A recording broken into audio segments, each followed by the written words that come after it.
Some nights I stay awake, cashing in my bad luck. Some nights I call it a draw. Some nights I wish that my lips could build a castle. Most nights I don't know anymore. You only get one life, one life.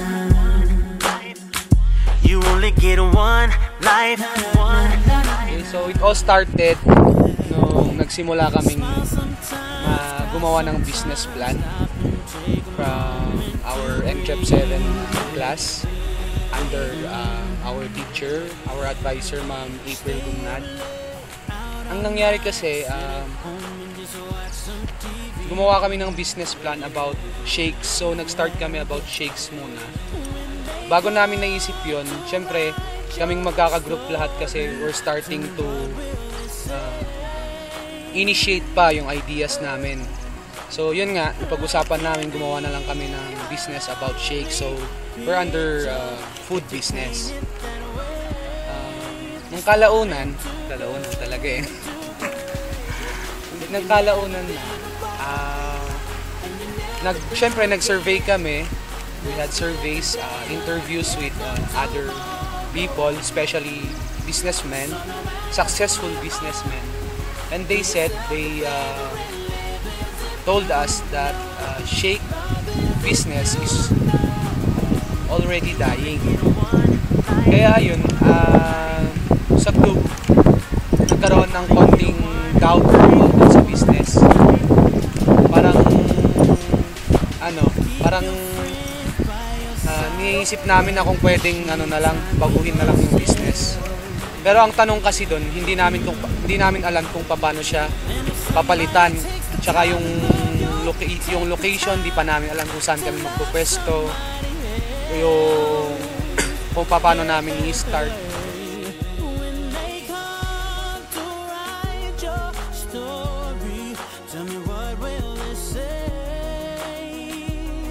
Yun nga, na-inspire nga kami sa kanya, motivate kami na magbenta ng turon kasi mayroong nakwento sa amin si Mr. Tagle na may isang pamilya sa New Lucban na nagtitinda din ng turon.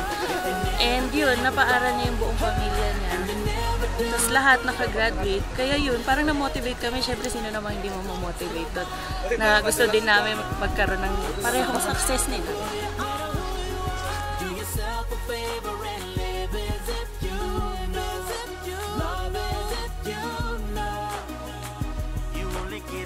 Actually, yung first namin na naisip is banana station. Kaso para siyang fry station.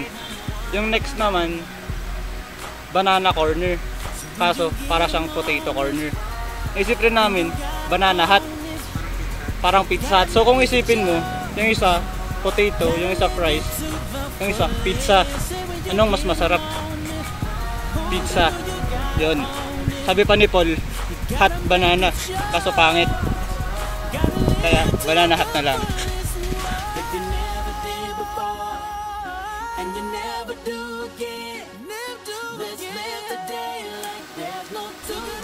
Isa sa pinakamahirap na ginawa namin sa aming business ay paghahanap ng aming lokasyon.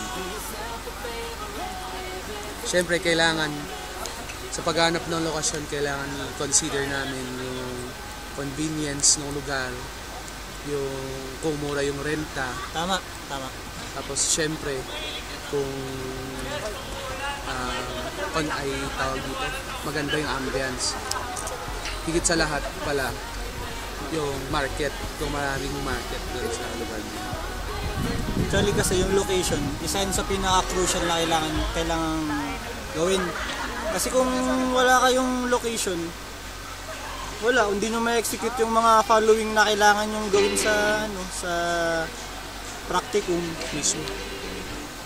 Tapos mahirap ito kasi san kayo mapapadpad. Kami, napadpad kami sa mga lugar gaya ng Legarda, lalakarin yung buong yun. Mabini, Bonifacio, Pines Arcade, yung Mabini School. Kung medyo high-end yung business nyo, pwede rin sa SM. Yun, marami. Meron rin some part dito sa Bakaking inikot namin para lang maghanap ng location. Pero parang halos lahat, mahal, either mahal, pangit yung location, Walang market. ganyan. Proven na walang market kasi may mga nag-fall na business, ganyan. Pero buti na lang, sa awa ng Diyos. Sa awa ng Diyos. Talaga, sa awa ng Diyos talaga. Mabuti na lang. Tinawagan ako ng isang kaibigan. Sabi niya, "Uy Paul, may nahanap kaming pwesto dito, baka gusto niya rin mapipwesto sa amin." Sabi. Ayun, tumpak. Swak na swak. Pinuntahan namin yung lugar.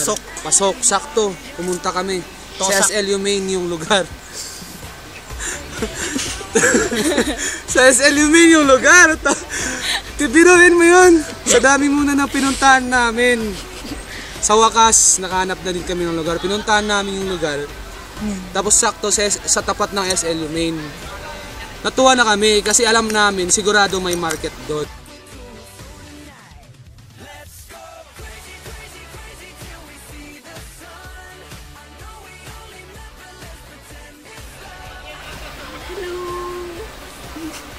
Ano raw ang team accomplishment ng Banana Hut?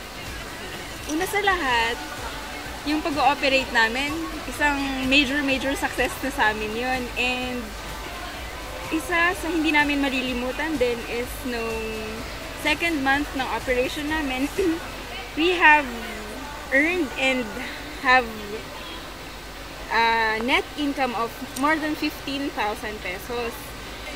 And during those times din, nagawa naming makakuha ng direct suppliers ng banana, ng wrapper, and sobrang na-perfect na namin yung taste ng aming turon.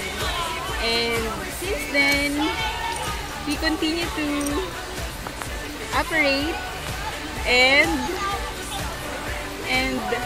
learn ng madami pang bagay para ma-improve ang aming business.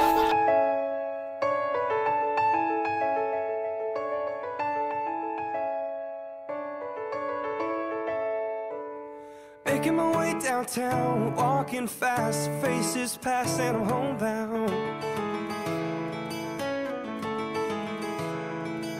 Staring blankly ahead, just making my way through the crowd.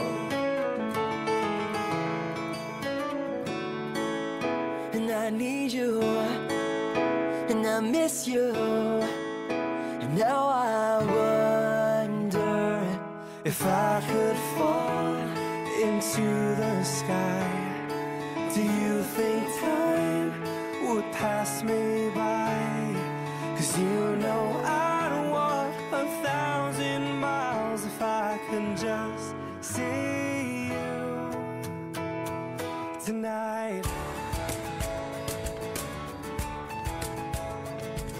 It's always times like these when I think of you, and I wonder if you think of me.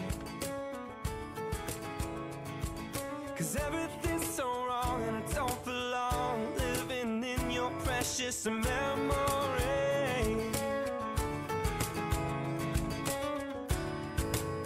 And I need you, and I miss you, and now I wonder if I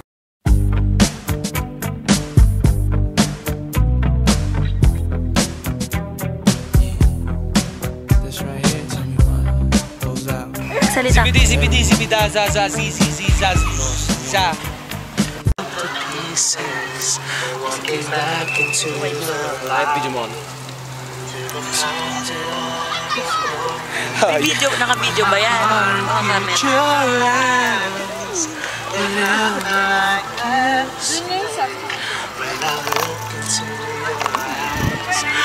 My dreams came true when I found you. I found you, my miracle.